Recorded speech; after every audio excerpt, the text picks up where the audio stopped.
welcome to the Cisilion series on podcasts. You may have come across some of our podcasts before now. We've done some in and around optimization, about work from home policies, but today we're going to be delving into a project that we did with Mitsubishi Corporation, which has just finished up recently in and around SD-Access with a managed service wrap around it. So today we're going to be talking to Justin O'Sullivan. Justin is the manager of communications within Mitsubishi Corporation, and we have Rob Price on as well today. So Rob is the technology lead for Cisco UK&I and their partner organization. So with that, I think we'll crack on in. So I guess, first of all, Justin, if you could kind of give us a little bit of a run through on some of the challenges that Mitsubishi Corporation had before we kicked off this project. Thanks, Eamonn. So basically, I think the situation for us was that we had an environment that was quite aged, based on Cisco Catalyst switches. The network had become quite complicated. As well as Mitsubishi Corporation, we managed several group companies all inside the same space. And as you know, networks over time become layered as you add different technologies, whether it's wireless or internet or data center access. So, we had different technologies, some even from different vendors, and it was becoming increasingly complicated to manage. So yeah, we came to the solution that we needed to replace everything from the ground up and build a new network. Very good. Thanks for that, Justin. Yeah, I mean, to kind of give a bit of a run through about where we began in that project, I guess, we started off from our base point where we generally don't just look at it from a Cisilion point of view, we look at it from a technology only standpoint. So I think with over many meetings, Justin, workshops, I'm sure you're probably sick of us by the time we finished them. After looking at all the challenges, we had come to the point where, because of you have a smaller team from an IT point of view within Mitsubishi Corporation, we kind of looked at the need of the maintenance and the running there forward of how to do this, and it became very, I think, clear very quickly that SD-Access was going to be a solution that was going to add a lot of benefit to Mitsubishi Corporation, and obviously with the managed service wrap around that as well, about taking that kind of onerous day-to-day work away from your team and kind of bring it in under the Cisco umbrella or Cisilion umbrella, so that we could make sure you were getting the service you needed.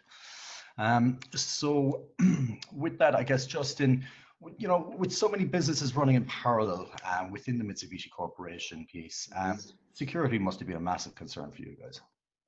Yeah, I mean, definitely, it was definitely something we wanted to place at the core of this project. I mean, it's very important, obviously, when you're looking at networks to look at the balance between usability and security, but security obviously has to come first.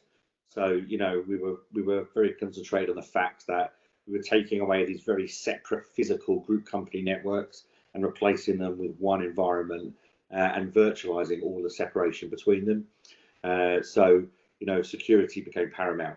So, it was a very interesting project from that viewpoint. Yeah, absolutely. And I guess from your point of view, Rob, I mean, from the general market out there, what are Cisco seeing in that space, and what are companies actually doing? So I think I'd probably start by picking up on a point that Justin just made. This was a networking project, and yet security was at the heart of it. So for me, there's been a fairly fundamental shift in the way security has been positioned in the market in general, in that it used to be very much an afterthought or an add-on. Often you'd sell an asset to a customer, maybe a network, and that would either not get secured at all, or security would be bolted on as an afterthought at some point after the network had gone in. Now we're seeing increasing numbers of customers, exactly as Justin just said, placing security front and center in every IT project. And the reality is you have to. Never a week goes by without yet another high-profile cyber attack hitting the mainstream media. We've had the WannaCry attack on the NHS a couple of years ago, the British Airways breach that cost them, a huge amount of money because they breached GDPR regulations. And, I could go on and on with examples of where security is in the mainstream media. So yeah, absolutely having security front and center in every project becomes hugely important. I think what we're also seeing in parallel is a change of behavior in the way that security is bought.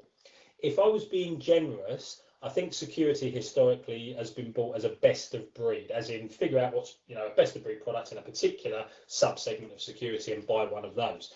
The reality is if I was a little less generous, it's actually just a buy a box approach. I have a security problem, quick find something that looks like it does the job, probably in the top right hand corner of the Gartner Magic Quadrant, and go and buy one. What that's given rise to is customers often having dozens of independent security vendors in their environment. And when I say independent, it gets worse, because actually independent means they don't share any information with one another either. So actually the trends are as follows. One, most of our customers are now asking us to help them consolidate. They want fewer security vendors. By the way, they don't want one, and they can't have one anyway, because there is no single vendor out there that can deliver a complete end-to-end security solution, including Cisco, but they do want fewer security vendors. So point number one, consolidate. Point number two, how are you going to choose the vendors that you consolidate onto? Well, actually, an increasing number of vendors now are starting to be a little bit more grown up about how they interact with one another, driving cooperation, sharing of information between your firewall and your identity services, or your identity services and your web filter, for example. So consolidation and cooperation. If you do those two things effectively, a couple of things happen. One, you reduce your costs. So potentially your upfront costs are reduced because you can now leverage things like enterprise agreements with a smaller number of vendors, because you're buying more from each individual vendor. But actually your ongoing support costs reduce dramatically, because you're no longer having to train your staff on potentially dozens of independent vendors. So, and the third thing that creates then is actually, so the customer is saving money and their security posture is improved. Why would you not want to do that?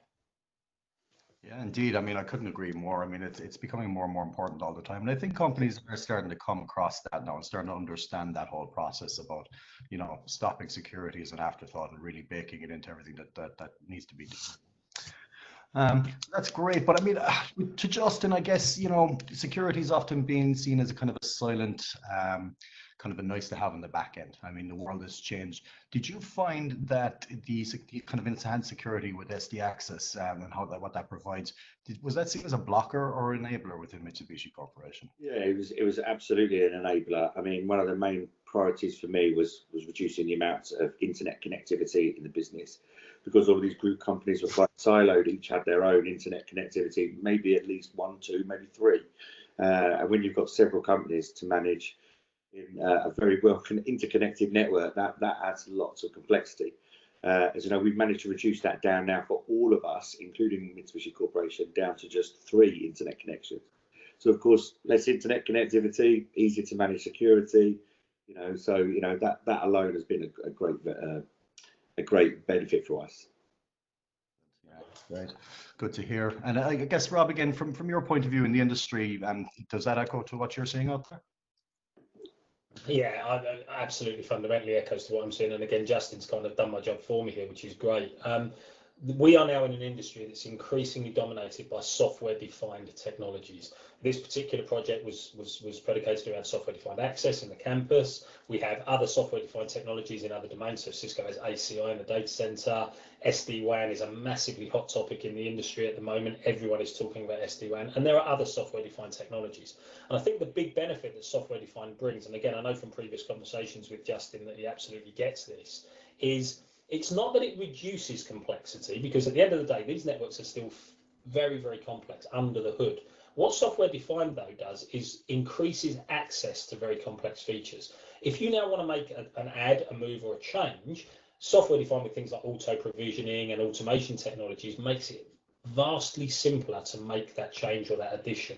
So now, whereas historically many IT organizations spent the majority of their operational time either keeping the lights on or fighting fires, actually those day-to-day kind of housekeeping things become considerably easier to achieve. And as a result of that, that IT department has a lot more time on its hands, which means it can add value, more value to the business to which it's supporting, rather than just being the people that are there to put out the fires and keep the lights on. Yeah, that's great. Yeah, again, totally agree on that. And I guess, Justin, I mean, from a benefits point of view, I mean, what benefits have you seen to Mitsubishi since we put in this solution? Well, I mean, I think there's many. I mean, I think, as Rob said, the key thing is about, it's not about removing complexity, but it's changing the way you deal with those changes. For me, I could almost be a lot less risk adverse, because, if somebody wants me to make a change and change the way something works for one of the companies or one business unit even, we could be a lot more flexible, because rather than having to build a plan and do sort of like risk analysis and have someone sit there and change hundreds, devices possibly, this could be something we can plan quite quickly with your managed service, of course, and then we can actually schedule it out of hours, test it, roll it back if it doesn't work. This can be done in a much shorter space of time. And time is the key. Let's be totally honest. My company doesn't pay me to sit there at a keyboard and just wait for alarms to go off. They want a stable environment, and I personally feel I've got a lot more confidence that we've got that now. Yeah, absolutely. I mean, again, it just frees you up to do, focus on things that are going to deliver to the business as opposed to, exactly that, keeping your lights on. Well, I mean, what was your driver? Why did you want to automate your network provisioning management in the first place? I mean, I think for me, it's because, we are quite a small IT team as a whole, and the network team is very small. There's just two of us, and, it's a case of before, we had to be very strategic in how we planned our workload. Because, as you say, if something goes wrong, everything else stops. So now, of course, it's a case of, as Rob and yourself have said, we can now plan to do much more. And I think that time is very much valued by the business. So for me, this is literally, it's more of a personal benefit, but obviously it's a massive benefit to the company. But yeah, we can plan and we can do far more projects. We can reach out and do things that have been on the side burner for a little while. Now we can get focused and get on with those for the business, and that's all adding incredible value. Yeah, very powerful, no doubt. And I guess again, Justin, I mean, do you find the increasing demand on your network makes it more difficult to troubleshoot and remediate issues, or quite the opposite? Absolutely the opposite. I mean, as Rob said, me and him have discussed this before, but the new Cisco environment is so full of analytics and tools. The alerting process. Not even when there's an issue, but when there's a problem that may become an issue. We've got access to so much more information. We've got such great visibility. We can predict problems before they happen. We can isolate issues and bottlenecks because we're seeing things that we never saw before. And that, alongside the reporting from your own managed service team, it gives us all the tools we need to make sure that the uptime of the network is as the business requires and far higher. Fantastic, and good to hear. I mean, it was a great project for us to work on as well. We really enjoyed it from start to finish, and with that, I guess, the toughest question of all, Justin, why Cisilion? Well, as you know, Eamonn, we've got a long-standing relationship between Mitsubishi Corporation and Cisilion, and I think even precedes my 10 years at the company. So I think it was very easy for us to just pick up the phone and give this project to you, but being a global organization, we have processes, and we did an RFI. It was greatly helped by the fact that we used your partner portal, Rob, on Cisco to give us the ability to find and discuss this with various Cisco partners.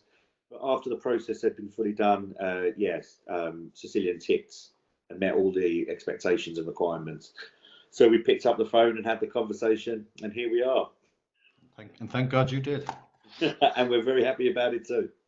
Same as that. I mean, as I said before, it was a pleasure from start to finish. You're a great organization to work with, but no, it's great to hear that it's kind of ticked all the boxes, and that we've come to the fruition on a project I think that's delivered some real value. So with that, I mean, that was nice and short and sweet, guys, but I mean, thank you so much for taking the time to do this. I know that it's busy out there at the moment. Everyone's got, changing environments, and it's hard to get time. So for you guys to take the time out today and talk to us in and around the project and kind of go into it in a little bit of depth is really very much appreciated. So with that, I think we'll sign off for the day.